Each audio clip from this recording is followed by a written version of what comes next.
Welcome back, everyone, to another installment of a podcast we named later. It's good to see you. Been a few weeks since we've last chatted. Been some highs, some lows, some sure bombs, some sure bunts, some series losses to the last place Nationals, and some series wins against the hottest team in baseball, the Rays. All in, still appreciably behind in the division. But as of today, Brian Farrell, if the season ended today, the Phillies are in the playoffs in the second wild card spot, barely ahead of the Giants by a percentage point. Going into All-Star weekend, how are we feeling? I'm feeling pretty good. You got to feel pretty good right now with how the Phillies are playing ball. They went on quite a little win streak there throughout June. That is their month. That is Kyle Schwarber's month. Just rename the month to Schwarber. He's killing it. But that batting average is still, I think he's hitting like 180. I think the Phils are playing the Rays right now as we speak. I think he's like 0 for 4, maybe 0 for 5 at this point. I still got him in the leadoff, but I don't know. The team's winning, so that's what matters most. If you were going to grade a few prominent Phillies first half performances, letter-wise, Yep. A to F, what would you give Kyle Schwarber? I think a C at best. I mean, he has hit some bombs. I don't know his exact stats. He's over 20 home runs, so you can't really give him any. 25. Yeah, you can't give him lower than a C. A C might be a little harsh.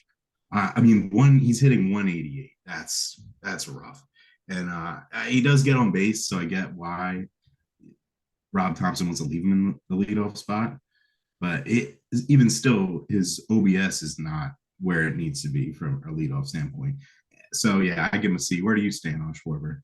I would say C. I would say C also makes sense. I mean, the batting average is disappointing. I think he's second or third though in the National League in home runs. Mm-hmm. So production, there's production by whatever means you get it. And listen, to be in a playoff spot at this position, granted, not where we wanted them to be, particularly, scrapping at the last wild card slot, but it's working just enough. Although individually, I'm not particularly impressed. But I was reading, I don't know if you ever read John Stolnis, who is a Phillies beat writer who's actually based in DC. Yeah. This bit is sort of inspired by him. He gives Schwarber a C- for the first half of the year, which again I could buy. What about Trey Turner? Trey. I mean, if Schwarber is a C minus, I think Trey needs to be lower than that. And I'm very familiar with a C minus from back in my school days. Trey, at this point, it's got to be a D. You need more out of him. He's supposed to be a guy that not a five-tool player, right? Has pop, hits for average, steals bags, plays the field well. I've seen that guy commit more errors than I thought. Yeah, he hasn't been as strong in the field this year. But I think we can also take a look at Nick Castellanos. It's tough to go. Nick Castellanos last year. It's tough to go into a new city, especially a city like Philadelphia, where we freaking love our sports and we're very passionate about it. We all knew Castellanos would come around, and here he is playing the All-Star game next weekend. So I think Trey's going to do the same, have that same trajectory. D is for ding, ding, ding. That is exactly the grade that he was given on the Stolnis odometer. Let's do one more. You said it, Nick Castellanos, year 2. We predicted, or someone predicted, the bounce back season. Jill predicted the bounce back season. Jill. Yep. Check the tapes. Your grade, Brian Farrell. Yeah, Jilly Baseball is on that one. And Nick Castellanos, he's an A. He's been I think you probably put a couple All-Stars on this squad. I mean, you look at the talent that they have. I can't believe they just have one. He's your one. I saw he just hit his 13th home run of the year this year, which ties his total from last year. So, and on top of that, I think he might lead the league in doubles, which Jill also called. She did. He's comfortable. You can see this is the player we thought we were getting when we signed him. Nick Castellanos back to the All-Star game. A team that has several, I believe the entirety of the Braves infield has made the All-Star game. That organization, I mean, I hate them because I'm jealous of them. They're so good. They bring up young talent. They make smart signings. You could not be more, the Braves and the Mets could not be more opposite of teams. And it's crazy to have them both in our division. the Phillies are, I mean, here we are. We're talking about Phillies being in the playoffs. If the season were to end today, they're Yeah. 11 and a half games back of the Braves, the best team in baseball. Jesus. The division is over, right? Do we agree Yeah, the division is over? The division absolutely. probably was over since the first week of May. I don't remember the last time the Braves lost. I think it's at least 9 or 10 as of tonight, wins in a row. I can't Crazy. remember them losing. And to your point, as good as the Braves management is at signing their talent to longer term deals and Mhm. knowing when to let a player walk, the Mets are the exact opposite. The Mets have six players currently that don't play on the team that they are paying basically annuities to. Everyone makes fun of Bobby Bonilla, who That's what I was basically has a saying. lifetime annuity. There's 5 others that are not remotely active with the organization. They still have on the payroll on it. Like You it's, just hate to see it. You hate to yeah, see it, right? No. hate to see it. So approaching the deadline, an all-star break, halfway through the season, a lot of talk about the Phillies needing a reliable 5th starter. Also, a lot of talk about them needing a spark plug in the offense. Great to see 8 or 9 runs tonight. Great to see, a handful of runs yesterday. A lot of the wins they are having, though, is still in the 3-4 run, right? This is not the slugfest the lineup is supposed to be. You are Mr. Dombrowski. Are you getting more pitching or are you getting more hitting? I think you got to be smart here. You might not need either. And hear me out. Derek Hall coming back to the team. I think he had a big hit tonight. He's got an RBI. He provides that pop that this lineup is missing. It's weird to see Bryce get up there. Bryce is killing it. He's hitting balls in the gap. He doesn't have that home run swing to him this year. And I don't know if that's from the injury. He's still recovering, and I have faith that he'll be able to hit the long ball again, whether it's this season or next season. So I think Bryce will come around on that. So I think with Derek Hall, Alec Boehm's hitting the ball well, Castellanos too, I think he might be all right. And for the pitching too, I mean, Ranger Suarez and Taijuan Walker have been lights out in June again. And then so you pair that with Nola's performance yesterday was magnificent. Maybe one of the best games I've seen him throw in years versus one of the best lineups versus the Rays. So you got Nola, who, I mean, he's either there or he's not, and then Zach Wheeler too, who I think is going to come around. So now we're talking about that 5th starter. I don't know that you need to trade any valuable assets to improve this team. I think this team will improve as they get healthier. Nola pitched against his old friend Zach Eflin yesterday. Yep. Yeah. It's almost as if he remembered he's in a contract year and was trying to show up his former teammate. So we'll take it whatever way we can get it. There's a few sites that track this, but the one that I was looking at earlier today is called Fangraphs. And for each team, they do probability analytics of whether the team will either make the playoffs, in what position they will make the playoffs, which we don't need to get into, but then also their chances of winning the World Series. Won't surprise you in the National League, the highest percentage chance to make the playoffs, it's 100, is the Braves. What would you guess that their statistical probability to win the World Series would be according to Fangraphs? For the Braves? For the Braves. To win the World Series? Win the World Series. Great. Like, let's go 30%. No, maybe even higher. Let's go 38%. Final answer. Not wrong. 25, which frankly is... Yeah, that's high. It's really good. It's by far the highest of the National League. Phillies' probability to win the World Series is under 4%. Again, according to Fangraphs. What would you say is the Phillies' probability just to make the playoffs as of today? I give them over 50%. Let's say something closer to 75%. And I think, once again, this all comes down, just like every sport, just like every team, it comes down to health. If they can stay healthy and continue to get some of these guys back, I think I give them a really good shot, 75%. Where do you have them? I would have said, I still think it's 50-50. I think it's 50-50. So the analytics says 58%. So you, again, were relatively close. It'd be nice to see them catch the Marlins. I'd like to say that July will be the month that they finally catch the Marlins and cement themselves in second place in the division. But huge series coming up this weekend versus the Marlins. So 3 games right before the All-Star break at Miami. So to already go, and maybe I'm counting my chickens here, it's top of the 9th. I think they're going to win this game. So you already won the series versus the Rays.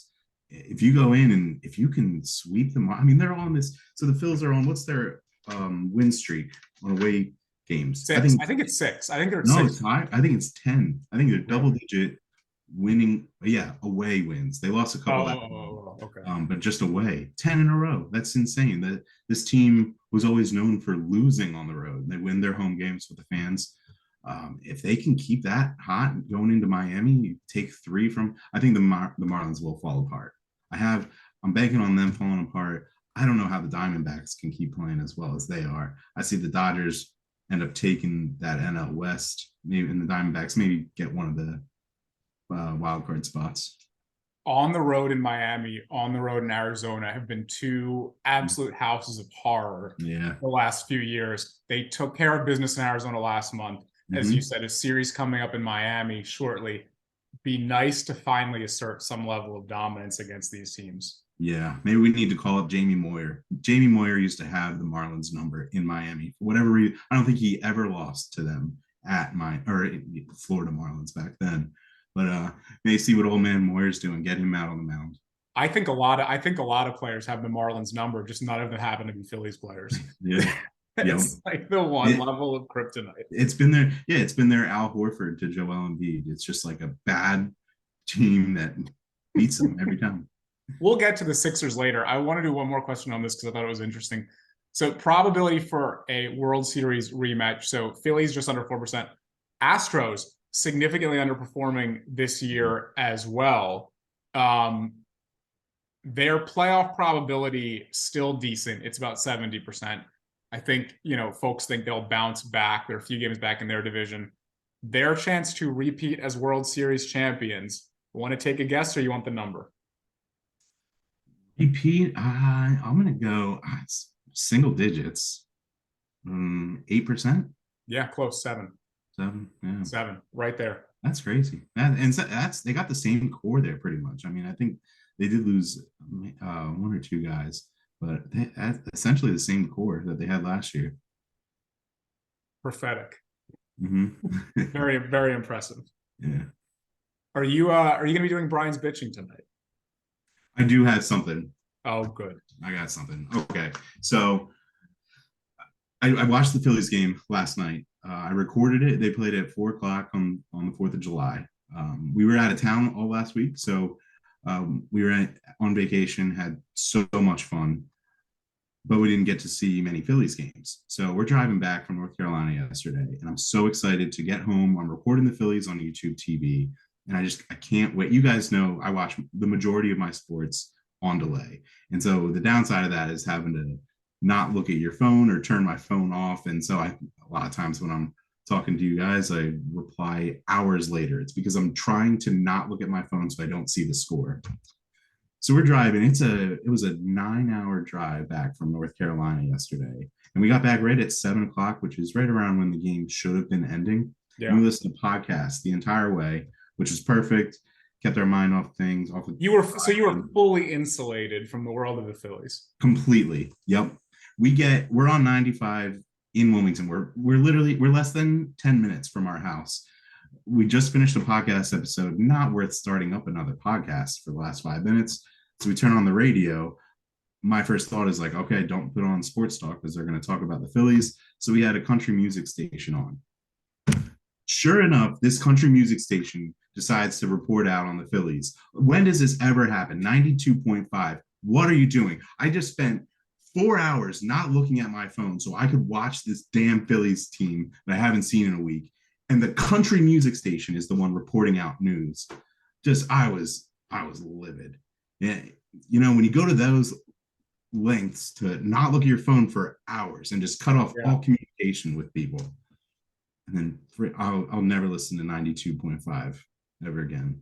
Is this a quintessential stay in your lane story, or is this what you get for listening to country music? It's torture on the radio and then torture existentially. Yeah, amen. I agree. I'm with you. This one's on my wife. She likes country music. I mean, a lot of people do. It's not necessarily my cup of tea, but oh man, this is what I get. you just don't expect that coming from a country music station, any music station. Abigail misses one Ask Abigail segment, and her musical tastes are getting trashed. They're just getting dragged. You know what? This will be a good test to see if she watched the podcast or listened. There you go. Cool. Well, we have a new segment tonight to debut. Brian, you want to set it up? Yes, we do. We have a special guest this evening. Very excited to announce who we have. So it's a very good friend of mine. I've known him for 16 years now, I think, if my math is correct, which is pretty crazy. Time's flying by. He thinks he's better at playing poker than me, but he's not. He also thinks he's better at disc golf than me. He definitely is better at disc golf than me. Brian, we have a lot in common with this fellow. First off, he's a very kind human being, also dog lover, big time dog lover, and he's a former Penn Stater as well. Wow. So, yeah, he's just overall good guy, extremely talented athlete. He's one of my brother's best friends and roommates. Also, like I said, one of my best friends. Ladies and gentlemen, welcome Chris Tutak. Chris, welcome to the pod. You know, I'm actually still crying from your 92.5 story. And I will be taking money from you the next time we play poker, by the way. We'll see about that. We'll see. I did give you the credit for disc golf. I couldn't lie about that one. And there they are. There they are. Yeah. So how y'all doing? Maybe a little foreshadowing into our segment that we have here with you. Maybe. So Chris, what do you got for us? You know, baseball players, you know, it's not all about baseball. You know, you need a vice outside of the game so you don't go crazy, you know, just like an everyday job.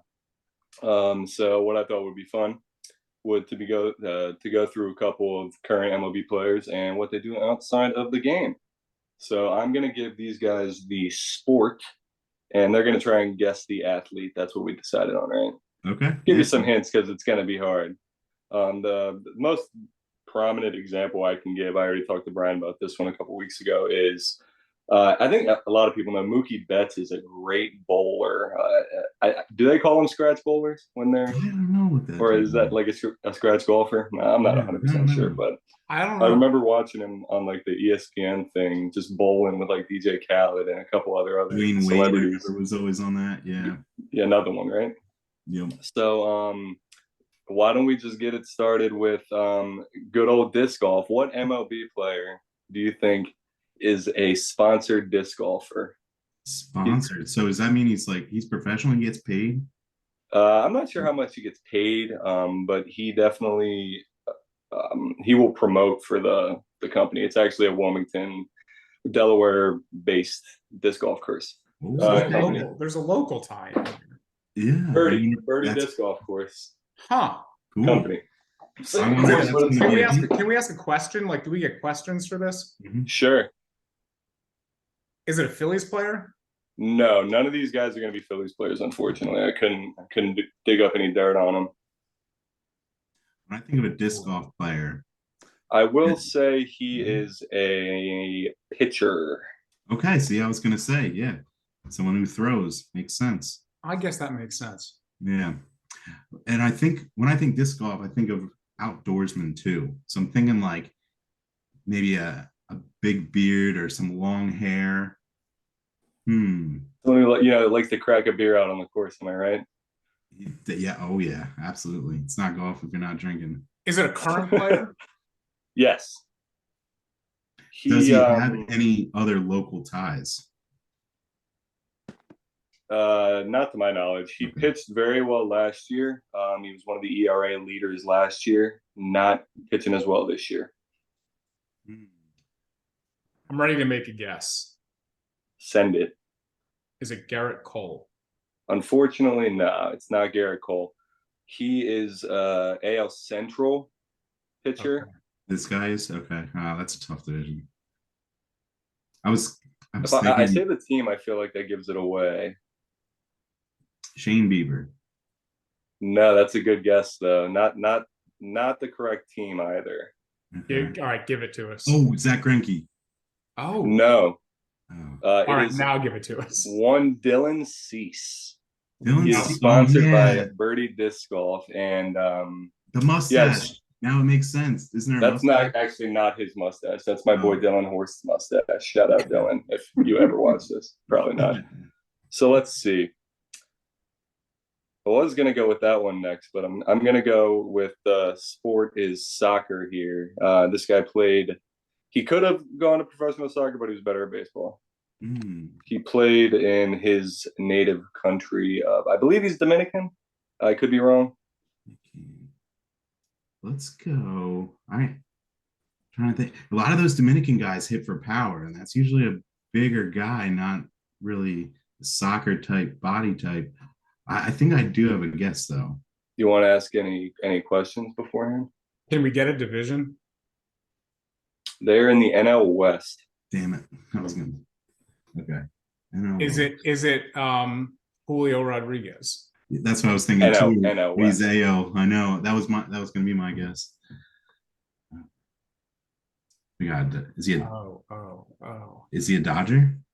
He's not a Dodger. He is a new free agent signing for this team. Spent a lot of time winning championships somewhere else. He's going to try and bring one to San Diego. Soto? Not Soto. Infielder. Oh. All right, then I have Manny Machado? No, that's a good guess though. Bogarts. Yup, Xander. Oh, yeah. Xander's a good old soccer player outside. Middle infielder, yeah, I can see it. That was a good one. All right, who else we got? We got a very he played a lot of tennis in college, big collegiate tennis guy. He's an older guy, older pitcher. I was gonna say pitcher, yeah. Very famous for one specific pitch that doesn't get thrown often. All right, this is current or former? I believe he's still current. So knuckleballer? See, I thought that. I was like, oh, Tim Wakefield and the knuckleballs. But that's long past. Yeah, he's definitely still current. I don't know any current knuckleballers. Not a knuckleball. Oh, not is it the ephus? Is it an ephus pitch? Maybe. No, who the heck is throwing that? One guy. Come on, he's a pretty notorious player as well. He's known for some of that pretty quirky. Oh. Yeah. I got nothing. I don't either. He's on the Royals right now. Won some Cy Youngs early in his career. Is it? I think Greinke's back there. You already guessed him earlier in the thing. Yeah, it's Zach Greinke. Yeah. Oh, look at that. You threw him out, and it's a winner. So Greinke was a tennis player. Okay. Yeah, he definitely. When I was looking it up, I was like, you definitely would have kicked my butt because I played 1 year of tennis, college tennis. So the next one is a little bit out there. Esports. Young guy. He used to be a big old streamer on Twitch when COVID was going on. He is a pitcher. Used to pitch for the Mets. Who else? And the Twins, I believe. I think it was in the Twins and then the Mets. Now he's somewhere else. No, I actually don't know where he's pitching this season. Mets pitcher. What esports games does he play? Yeah. He was a big Fortniter. And then I know he did some Final Fantasy and a couple of those like Among Us type games, you know? It's got to be someone younger, right? I believe he's around our age. Wow. Is it Steven Matz? No, he's a reliever. Oh, he's a reliever. Is Matz I know him mostly as a starter. Yeah, he was a starter, yeah. Or he's a reliever. Oh, not the trumpet guy, right? The Mets reliever. No, he's not on the Mets anymore. Let me look. I think he has a lot of time to play Fortnite now. Right. Unless it's banned in the locker room. No. Shout out, who was that? Carlos Santana. He was on the Phillies, and they were terrible, and they were just all playing video games. And I think the report is he took a baseball bat to the TV and the video games. Yeah, and it's not allowed in the Phillies locker room anymore. No video games. Yeah. I don't know. You ever guess? Yeah, this one is definitely the hardest one. It's Trevor May. He's a with the long hair. Yep.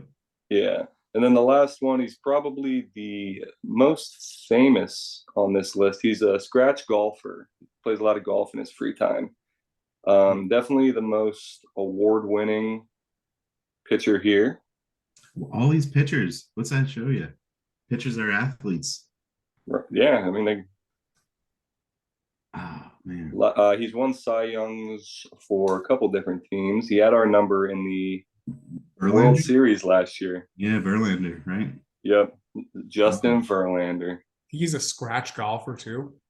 Yeah, that is what I was able to dig up. Wow. Yeah. The more you know, man. That's pretty good. Good list. Thanks. Yeah.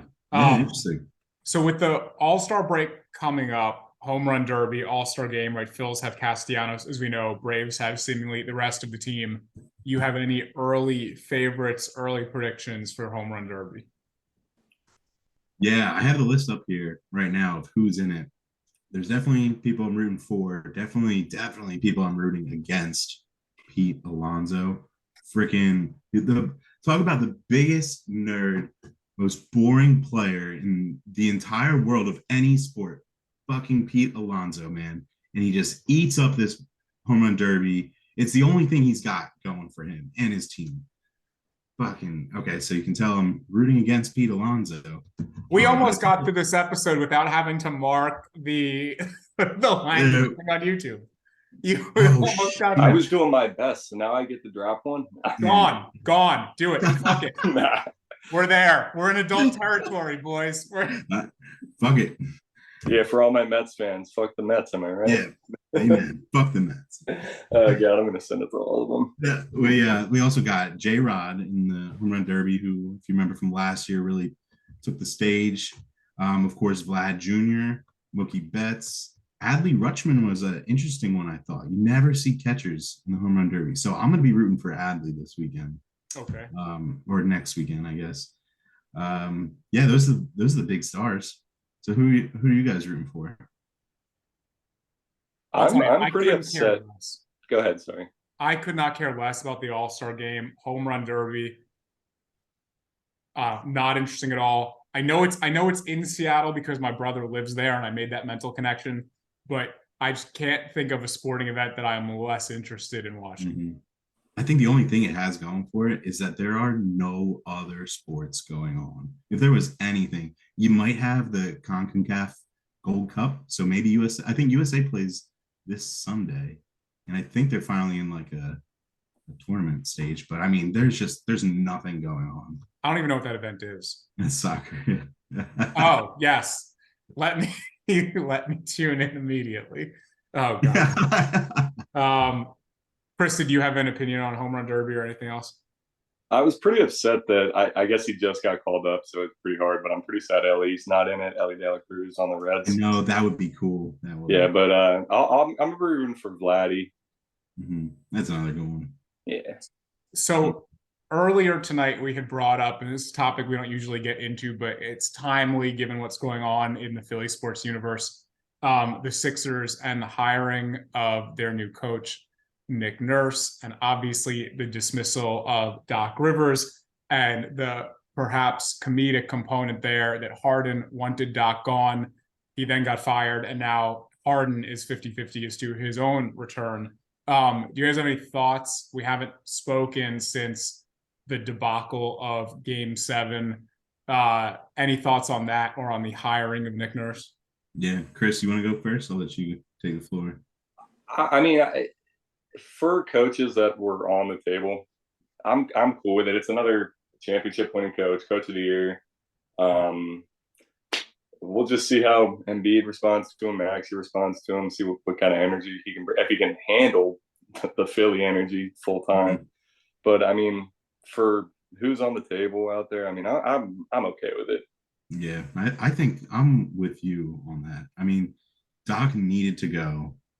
And is this the same as Doc? Like, I mean, Doc got fired from the Clippers, right? And then here we were like, oh my God, we got Doc. It's like, well, I mean, the Raptors just fired Nick Nurse. Like, there had to be some reasons why they didn't like him. Why did things go south? But at the same time, yeah, I mean, you're looking around. I don't have a solution for a better hire. And I mean, I know he was talking some shit on Embiid back when he was still coaching with the Raptors, and he was not digging his style of play at all. So it'll be interesting to see what he does. Yeah, I think, like you said, Tyrese Maxey is going to be a big part of this, which Tyrese Maxey tweeted out like an hour ago. It just said Hakuna Matata, and I don't know what that means. Might make me think he could be on the. Are there some moves to be made? Portland Trail Blazers? I don't know. Oh goodness. Brian, I want to hear your thoughts and opinions on Nick Well, Nurse. speaking of tweets, so I do not like Nick Nurse for the reason you cited. I intensely disliked him when our series a year or so ago against the Raptors, where he got into it with Embiid. And I actually resurfaced some of my former tweets regarding Nick Nurse, which, to be clear, tweets about Canadians are non-transferrable to the US. So that's good news. But I thought it'd be funny to read a couple of them to you. I think they're funny now. They were funny then too. But again, good thing, tweets about Canadians, non-transferable to the US. Tweets include, quote, bleep Nick Nurse. Quote, does Nick Nurse have Canada's most punchable face? Question mark, end quote. That was when he was staring down Embiid. Quote, and ... Nick Nurse can take his lime green sneakers and shove them up his bleep, bleep, bleep, irritating bleep. I guess I don't have to bleep these because I want to hear this end one. quote. But again, none of this is transferable because he, is back stateside and he was in Canada then. So no one will ever know. Non-transferable to the US. I don't like him. Find him very annoying. Hate his fucking sneakers. Think he's a jerk. If he and Embiid have patched things up, that's great. I'm still so aggravated by Game 7 that I am contemplating sitting out this entire Sixers season. And Nick Nurse can go to hell or back to Canada. His choice. I don't know. He bothers me. He irritates me. I totally get that. The full quote. God, imagine if we win the chip next year and you sit out the whole season. And Nick Nurse can take his lime green sneakers and shove them up his bleep, bleep, bleep, irritating bleep. I love it, man. That's the passion. I want to hear the bleeps when we're not recording. When we're not recording, I'll fill in the blanks for you. So we'll be back after the All-Star break. Hopefully the Phillies can hold on to their playoff slot and continue. We hope Schwarber will pick it up. Trey Turner obviously will raise his D grade. Everything, dude. And maybe stop bunting. Yeah. So we'll be back with you. Hopefully we'll see Jill and Abigail again soon. We'll regroup with the gang. As always, leave any comments, questions on the page. We'll address them on our next episode. Guys, anything we missed? I think we covered it all. I mean, we had a lot to talk about. Phil's went on a run through June. We talked about the All-Star break. Yeah. I got to talk about disc golf. That's awesome. Thanks for the segment. That was great. Yeah. Hey, and if anyone out there knows of any odd talents or things like that, feel free to drop those in the comments too.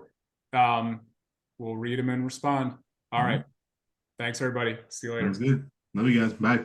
Bye.